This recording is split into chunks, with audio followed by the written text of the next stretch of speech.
আসছে পড়েছে ঘূর্ণিঝড় রেমাল, তার দাপট কিন্তু এখনো পর্যন্ত অব্যাহত।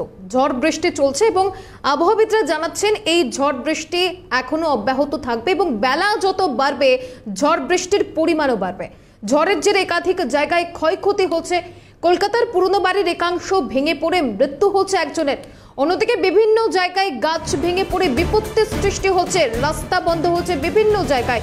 রেমালের প্রভাব শহর কলকাতায়, জলমগ্ন শহর কলকাতার একাংশ। এই মুহূর্তে যে ছবি আপনারা দেখতে পাচ্ছেন সেন্ট্রাল অ্যাভিনিউয়ের ছবি, একেবারে জলমগ্ন পরিস্থিতি, হাঁটু সমান জল, তার মধ্যে দিয়েই যানবাহন চলাচল করছে। একেবারে রেমালে বিপর্যস্ত শহর কলকাতা। কলকাতার একাধিক জায়গায় জল জমেছে।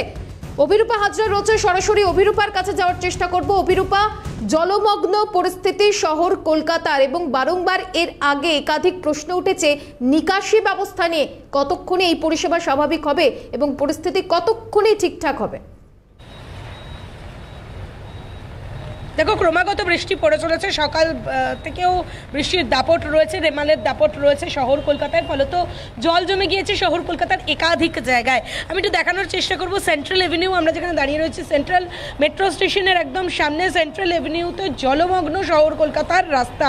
স্বাভাবিকভাবেই সমস্যায় পড়ছেন নিত্যযাত্রী থেকে যাত্রীরা, সমস্ত রকম যান চলাচলেও ব্যাহত হচ্ছে, সেটাই স্বাভাবিক। তার কারণ হচ্ছে এই মুহূর্তে যে জল দাঁড়িয়ে রয়েছে, তুমি এই মুহূর্তে দেখতে পাচ্ছ যে গাড়িটি আটকে রয়েছে, সেই গাড়িটি জলের কারণেই, সমস্যা হওয়ার কারণেই ওখানে আটকে গিয়েছে। এবং এভাবে ট্রাফিকেরও সমস্যা হচ্ছে, যেখানে আস্তে আস্তে গাড়িটিকে সরিয়ে নিয়ে যাওয়া হচ্ছে বা সরানো হচ্ছে। তার অন্যতম কারণ হচ্ছে জল জমে যাওয়া, এবং যার ফলে অনেক সময় যানবাহনের সমস্যার সৃষ্টি হচ্ছে। শুধু সেন্ট্রাল এভিনিউ না, এর আগে অন্যান্য যে রাস্তাগুলি রয়েছে, এছাড়াও অন্যান্য যে রাস্তাগুলি রয়েছে সেই রাস্তাতেও কিন্তু জল জমে গিয়েছে।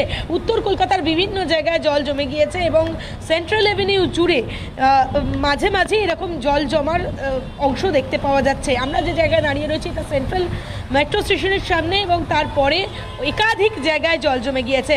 যদিও পুরসভার পক্ষ থেকে বলা হচ্ছে যে গঙ্গার জলস্তর ঊর্ধ্বমুখী, সেই কারণে এই মুহূর্তে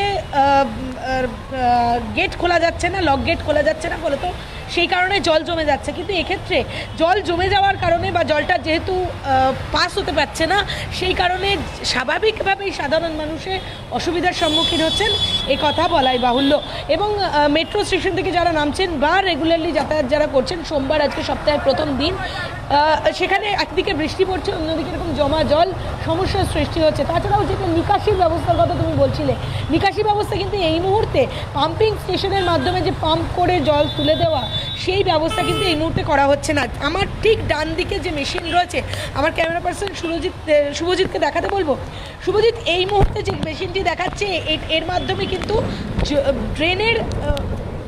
ড্রেনের যে ঢাকনা রয়েছে সেটা খুলে জল বের করে দেওয়ার কাজ করা হয়, কিন্তু এই মেশিনটি এই মুহূর্তে কাজ করছে না। তো সুতরাং কলকাতা পুরসভার পরিষেবা সম্পর্কে একটা বড় প্রশ্ন হয়ে দাঁড়াচ্ছে কখন এই পরিষেবা স্বাভাবিক হবে, কখন সাধারণ মানুষ যারা এই সেন্ট্রাল এভিনিউ রেগুলারলি ব্যবহার করেন তাদের কাছে এটা ঠিকঠাক পরিষেবা ঠিকঠাক পাবেন, সে সম্পর্কেই সমস্যার কারণ হয়ে দাঁড়াচ্ছে। সারা শহর জলমগ্ন হয়ে রয়েছে, আর এখন বৃষ্টির দাপটে স্বাভাবিকভাবে বিপর্যস্ত হচ্ছে জনজীবন, এ কথা বলাই বাহুল্য।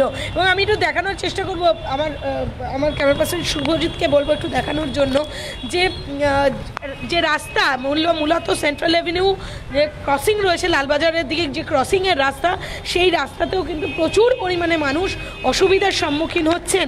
আমি একটু জিজ্ঞাসা করবো, দাদা কোথা থেকে আসছেন? আমি হাওড়া। কিভাবে এলেন? মানে আমি সাঁতরাগাছি ভায়া হয়েছে, হাওড়া তো ট্রেন চলছে না, হ্যাঁ, তো মোটামুটি অনেক কষ্ট করে এসেছি। সমস্যা বলতে তো মানে সকাল থেকেই ভিজে আছি, প্লাস এইদিকে কলকাতার দিকে তো মানে হাঁপাটু প্রায় জায়গাতেই জলে আছে। ধর্মতলা থেকে বেশিরভাগই দেখছি অনেক বাসই নেই, তো কিছু করার নেই। আমরা 10-15 মিনিট আধ ঘন্টা দাঁড়িয়ে তারপরে আমরা বাসটা টেক আপ করতে পারছি। কোথায় যাবো? আমি এদিকে একটু কাজে যাবো, মানে সূর্য সেন। হ্যাঁ, চেষ্টা করবো মোটামুটি কিছুটা। একেবারে যে পরিস্থিতি আমরা দেখছি, সেই পরিস্থিতি কতক্ষণে স্বাভাবিক হয় সেদিকে অবশ্যই নজর রাখো। আপাতত ধন্যবাদ। শুধুমাত্র সেন্ট্রাল অ্যাভিনিউ নয়, সেন্ট্রাল অ্যাভিনিউয়ের পাশাপাশি শহর কলকাতার একাধিক জায়গায় একই ছবি। এয়ারপোর্ট থেকে শুরু করে new Alipore, park street, Padmapukur road, Taratala, Narkeldanga, VIP road এবং পণ্যশ্রীর ছবি আপনাদের সামনে তুলে ধরছে। প্রত্যেকটা জায়গার ছবি এক। চরম দুর্ভোগে স্থানীয় বাসিন্দা সহ পথচারীরা, একেবারে জলমগ্ন পরিস্থিতি, রেমালের দাপট, তার পরের পরিস্থিতি। এই মুহূর্তে বিভিন্ন জায়গায় একেবারে জলমগ্ন পরিস্থিতি। অন্যদিকে বিভিন্ন জায়গায় গাছ ভেঙে বিপত্তির সৃষ্টি হচ্ছে। শহর কলকাতার ছবি, একদিকে জলমগ্ন পরিস্থিতি, অন্যদিকে এই মুহূর্তে Ruby, red road, Ganeshchandra avenue, Salt Lake এবং যাদবপুরের ছবি আপনাদের সামনে তুলে ধরছে। প্রত্যেকটা জায়গাতেই একেবারে গাছ ভেঙে বিপত্তির সৃষ্টি হচ্ছে। গাছ ভেঙে রাস্তার উপর পড়ে রয়েছে। ঘূর্ণিঝড় রেমাল, তারপরেই বিভিন্ন জায়গায় শহর কলকাতার একাধিক জায়গায় গাছ ভেঙে পড়ে বিপত্তির সৃষ্টি হচ্ছে। চরম দুর্ভোগ পোহাতে হচ্ছে পথচারীদের। এবং এই পরিস্থিতির সঙ্গে মোকাবিলা করতে, এই পরিস্থিতি থেকে যাতে একেবারে